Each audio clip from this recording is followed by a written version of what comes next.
Hello, everybody, and thank you for joining the Grow Freelance podcast. Today, I am here with Malia Gutenkopf. She is a financial wizard.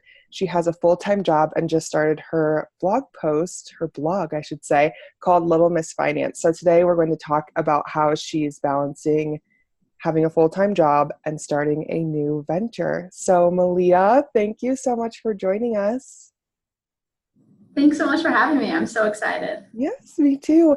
Can you just start off by telling us a little bit about yourself and what you do, what your interests are, whatever you want us to know? Yeah, for sure. So I'm 23. I live in Cedar Rapids, Iowa right now. I'm a financial analyst at a large corporation in Cedar Rapids. And some of my hobbies include spending time with my friends and family, of course, and then financial literacy, personal finance, playing volleyball, and reading. So that's a little bit in a short bit about me. Love that. And you are 23, but you are wise beyond your years. And I'm so excited to talk to somebody who is your age and doing so many things at once. And I'm really excited to dive a little bit further into the finance piece because you are a finance wizard. Um, I remember I don't know if it was a few years ago or a few months ago, when I first moved to Vietnam, you reached out to me about my freelance venture and kind of how I was doing it and just expressed interest in it. So before that or beyond that, what first interested you in freelance and how did you become interested in that world? Yeah. Okay. So I guess I missed one of my biggest hobbies is traveling. I love to travel. Oh, you're the travel queen. So I think ever since maybe like high school, when I really had the ability to travel more and some even on my own, that I realized I want to be able to do this for the rest of my life. And the thought of having that limited really sparked my interest and thought about what type of job, what type of things can I be doing in the real world when I graduate that will still allow me to have that freedom. So I think that was the initial kind of, I didn't know at the time the term freelance or any of that, but when I think back, that's kind of think where it all started. But since then, basically following you and Trekya was more of the kind of, okay, they're like me, they're doing it, that's freelance, and that sort of thing. Definitely. And for those who don't know, Trek Yeah is a group of buddies of ours from way back, elementary school, middle school, high school, college, who are freelancing and digital nomads as well. And they are actually in South America right now, and they have their own Amazon business. So it's super cool that, yeah, you saw people doing what you wanted to do, and that allowed you to relate to it and see yourself in that role, but also that you were thinking about it beforehand, which in my interview with Molly from last week, she said something similar. Like it was always in the back of her mind that, Yeah, exactly. yeah, even though you didn't know the term, it was always kind of an Yeah. option. Yeah. Hmm.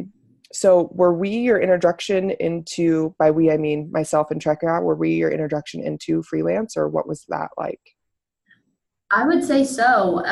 Like we just talked about, there's always that idea, but then seeing that relatable piece of they're like me, they're my age, they're, same situations to really see someone out there doing it. You guys were definitely my first eyes into that world, Right. and So especially you, your blog. oh, And when awesome. you did the one blog post about like, here's the tactical steps I took to start freelancing, that was even more so like eye-opening into freelance as Oh, well. nice. I love that. Um, so you're interested in freelance, but you do have a full-time job. So what Mhm. led you to that path, and how do you see that expanding over time? Yeah, so to clarify my job that I'm doing now, what led me here and where I kind of see myself in the future. Yes, yeah. So yeah, I knew coming right out of school that the most logical step would to be landing something kind of secure, safe, steady, have some income. I'm actually living at home right now, so Smart. savings, all of that type of thing. I know I really do enjoy my job, the people I work with, and everything. But I'm not the type of person or personality that I can see myself doing 9 to 5 for the next 40 years. It's Mhm. not, it's not me. For the time being, absolutely, it's where I'm at, it's good. But so that's what kind of led me into following some of my some of my passions and digging deeper into those and trying to kind of make something out of that.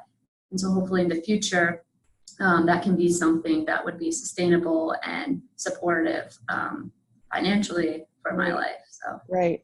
And by that, do you mean doing freelance work, or do you mean going remote? What do you see as the progression of your path?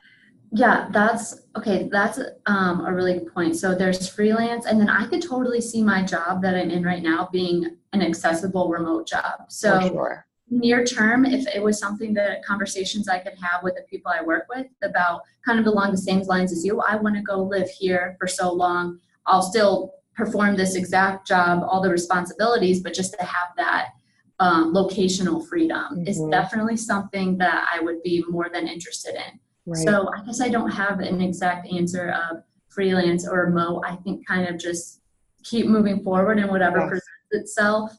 But I'm definitely looking for that locational freedom for sure while I'm young and don't have a lot tying me down. Right. So that's kind of where I see my path leading. Yeah. I love that you said you may not be able to see your path clearly, but progressing is important. And that Yeah. is huge because some people are scared to just take the first step, Mm-hmm. or they think they've got to have all their ducks in a row before they can take the first step, and Yeah. that's really not true. And you can see that in, I started my blog when I was in a full-time job, and that's what got me opening my eyes to the world of starting a business online. And you yourself just started a blog as well while being full-time, which is called Little Miss Finance, and it's a financial literacy blog. I would love to know, why you started it and what you see for Little Miss Finance in the future. Mm-hmm. So back in college, what kind of opened my eyes and opened my world to financial literacy and personal finance was a class by a guy.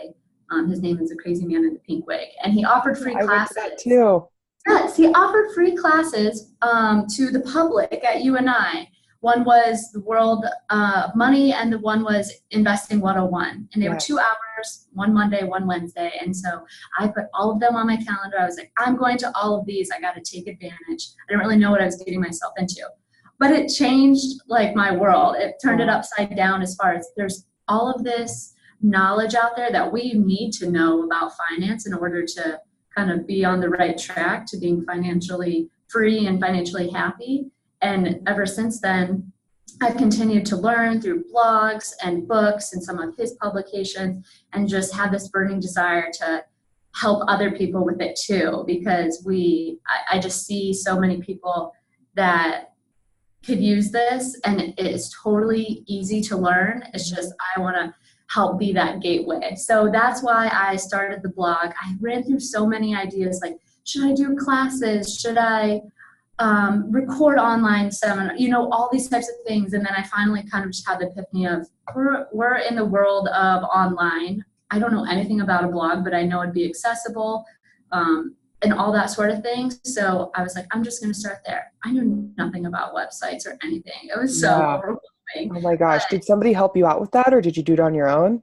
I kind of like did a lot of research, and I've been using like templates. I can't code or any of that. So it's Right. all been kind of template based. It's taken some time and some patience, Hmm. but I know Molly made this point too, and we kind of just alluded to it as well. If I was going to wait till everything was perfect on Little Miss Finance before I put it out there, or I had every goal set and all of that type of thing, it would never be published ever. So Right. it's an accountability thing for me as well. So put it out there. People see it now; they're going to be expecting more. So keep the ball rolling. Definitely. So that's where I'm at right now with Little Miss Finance. And in the future, I just want to continue to create meaningful content that will help people.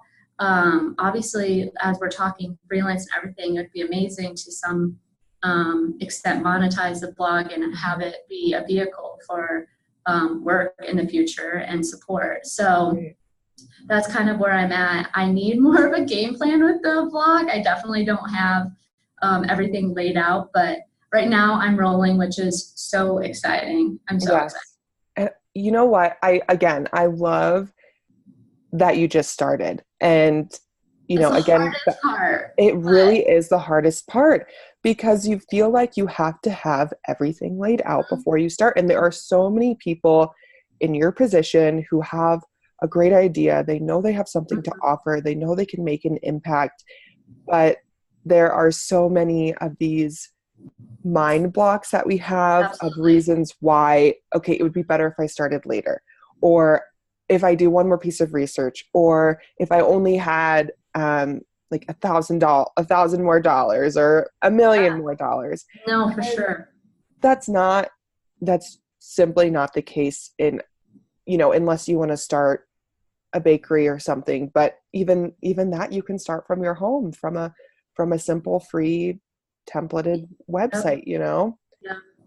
I have to say, I like, and for people listening or watching this who might be in the same situation, and to be transparent and relatable, I was shaking like when I like finally clicked the post button. I was genuinely worried about people judging, or like, what are they going to think about me? Like, who is she to think she can teach me about personal finance? So, Mm-hmm. so there were like a lot of worries about it, but it's something that like, literally when someone now mentions Little Miss Finance or financial literacy, like I light up. Like it's just like me. I love it. So I'm going for it. And other people's opinions about me or it are none of my business. Right. And there's been, oh my gosh, so much positive support that it's been amazing. But it's okay to have those kind of reservations, but just freaking go for it. Yes, 100%. And you really do have to block out when I first started my blog, I don't think I even read like views, or I didn't read open rates for my emails. I didn't do anything because I was like, I'm doing this for me. This is Mhm. something that I know that I have to share, and that can be it. There can be, only if it was just my mom reading my blog, that would be enough for me. Exactly. Um, Exactly. because you're getting it out there. So I love that you said that there will be that fear of almost that rejection. What do you feel like pushed you to press the public button to go live? Definitely, this might sound cliche, but like my sisters are my biggest supporters. And so Yeah. I just am constantly talking about it. And, like I'm running a million miles a minute with them. And they're like, just do it. Like you have amazing stuff. It looks great. You're your own biggest critic. So just their push and support and my readiness to like, let's go, let's do something, was kind of my last hurdle to jump over and put it out Amazing.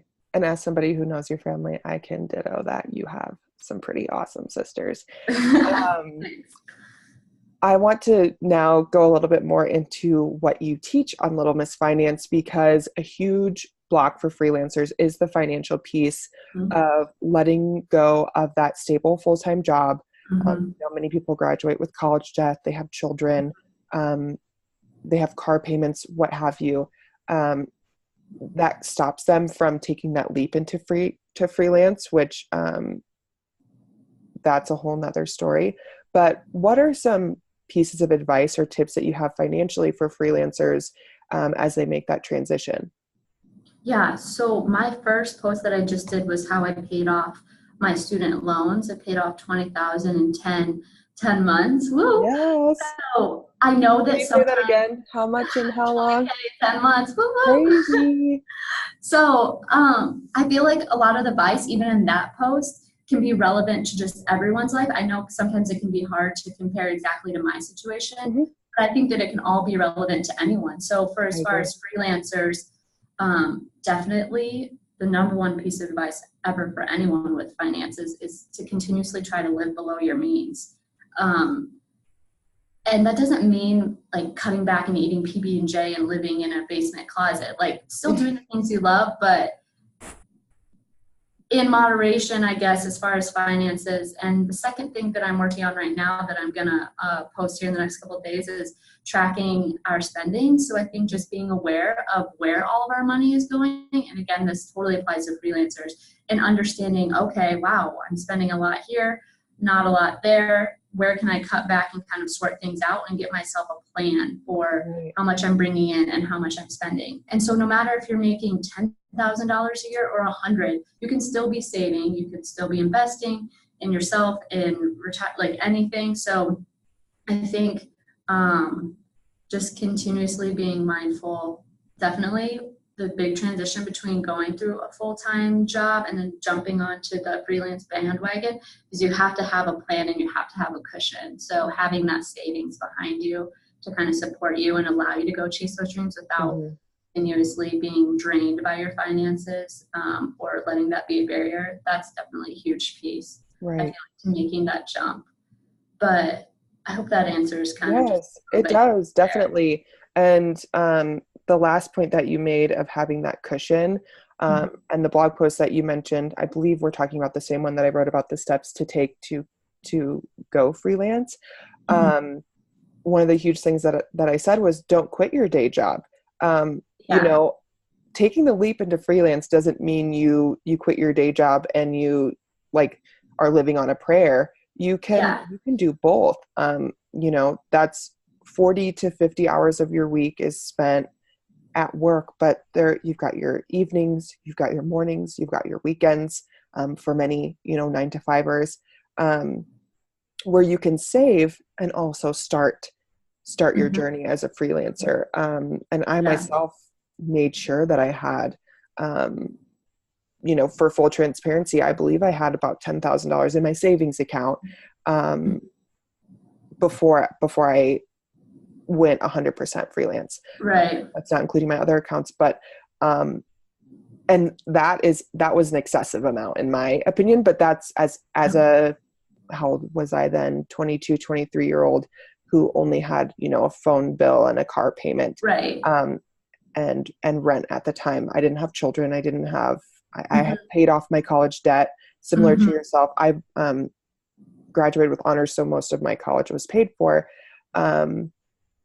But after I took care of those things, that money was still stretched way far.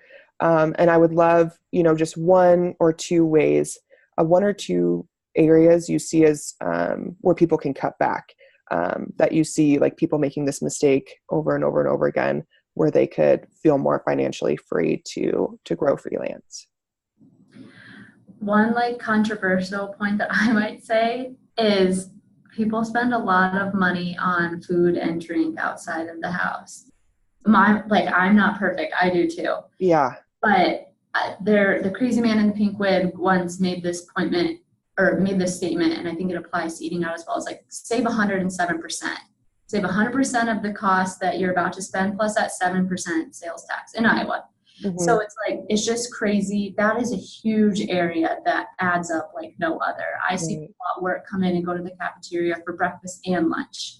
It's simple things like just take an hour on Sunday to prepare some stuff, bring your own lunch and breakfast. That's a huge area that people can cut back on. I know you're really good at that too.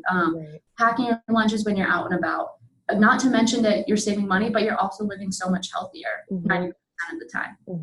I think that's a huge area for everyone. And freelance, that could be a way to cut back. And then back to your tracking your spending, just being aware of where your money's going, and then finding those big buckets that, wow, a lot of money went there. How can I continue to do that, but bring it down a little bit? So that would be the second one. It's just unique to your own situation. Be aware of what you're spending. A lot of people don't track, so you might think like, oh yeah, I know what I'm spending, but until you kind of take a look every month, it might be really, really eye-opening. Right, because back in the day, it was balancing your checkbooks, and that's how you had that rude awakening of, I'm spending a little bit too much at the cafeteria this month. Do you have any tools? This is kind of putting you on the spot, but do you have any apps or tools that you use to track your finances? Okay, yeah, I'm actually happy you said that. So my next post that I'm publishing is about tracking your spending, and I kind of might be old-fashioned in the day of apps that I just use an Excel sheet. I Hmm. download my checking account and I do good old color coding and I put it into the buckets. And Wow. so I'm going to make that template available in my next post. But I know a lot Amazing. of people utilize apps. One that I'm familiar with is Mint, and I think you can link it to your, or your credit card, debit card, whatever you use. So every time you swipe, it kind of already puts it in the bucket of, oh, that was eating out based on all that stuff that Yes. it knows, whatever. So those are kind of, if you want to go the app route, I'm, like I said, a little more fashion and like to be kind of hands-on, see it at the end of the month, wow, sort it out myself and that type of thing. So I'm going to make that tool available in my next post. So Amazing. And I'll link okay, littlemissfinance.com below awesome. and in the post so people can check that out because I will definitely be downloading that. I have my own, I'm the same way. I have a Google Sheet, potato, that I use to Yeah, track my finances. And I do that mostly when I'm abroad because I feel like that's when I spend the most. When I'm home, yeah.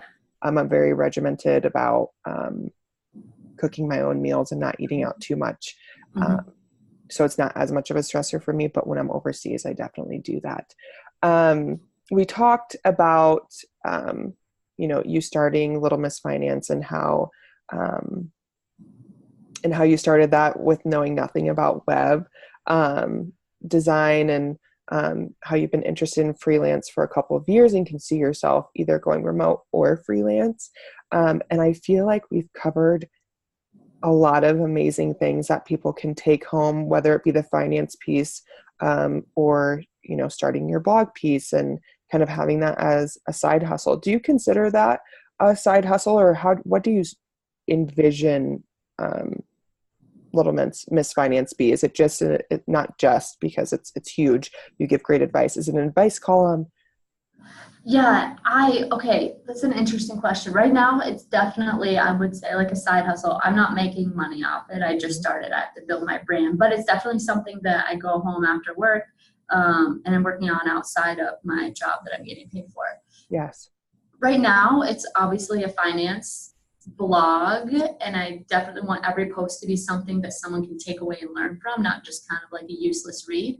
So, I don't know, I guess, what you would necessarily label it at this time, but just like a finance blog for now. I Yeah. don't I know. see I see it turning into a side hustle. I mean, there's so many Yeah. apps out Oh, there that would love to have you, speaking to people your age who maybe aren't absolutely. as financially sound. So, as far as my vision for it, which you didn't ask my opinion, but I'm going to give it to you. No, I love it. Um, I see it. I see it being something where you definitely get some partnerships and things like that. Yes, So, I would love um, that. your There's so much first, opportunity out there with yeah, blogs and just a whole everything. Yeah. definitely. There's so many ways that you can make money just from a blog itself. Yeah.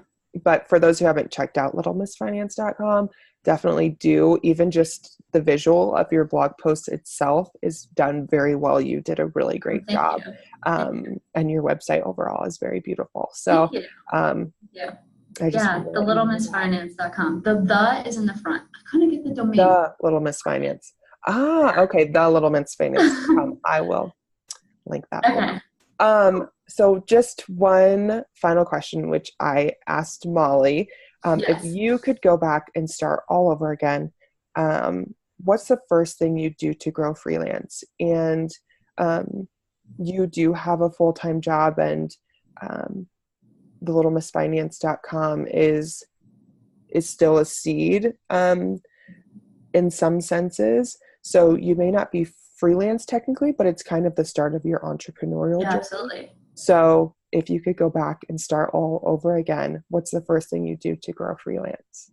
Yeah. Okay. I'm going to try not to say like 5 things. Okay. So one is that is freelance is accessible. It's out there. It can be done, but it takes time. And like you've learned, you need time to like build yourself, build your brand, get people to invest in you and purchase your services, whatever. So start as early as possible as that little dream in your head pops up, because it's going to take some time. So get going right away, and have that confidence in yourself. I know it's hard, but just drive towards your dream and continue working. You'll fail, get back up, keep going. The sooner you get started, just like investing, the better you're going to be off. So just as the minute that you have that little, ooh, that would be fun, I really enjoy this, blah, blah, blah, do something with it, run with it. So just start as soon as possible and have that confidence in yourself, to take it head on. Amazing. Well, thank you so much, Malia. If anybody gets anything from this, it's to go to thelittlemissfinance.com and check that out, because Malia is a financial genius. Thank you so much for joining me and being one of the first people to do the Grow Freelance podcast. Yes, this was so fun. Thanks everybody for listening. Yeah, thanks, Mom and Dad. Thanks, Avery. Yes.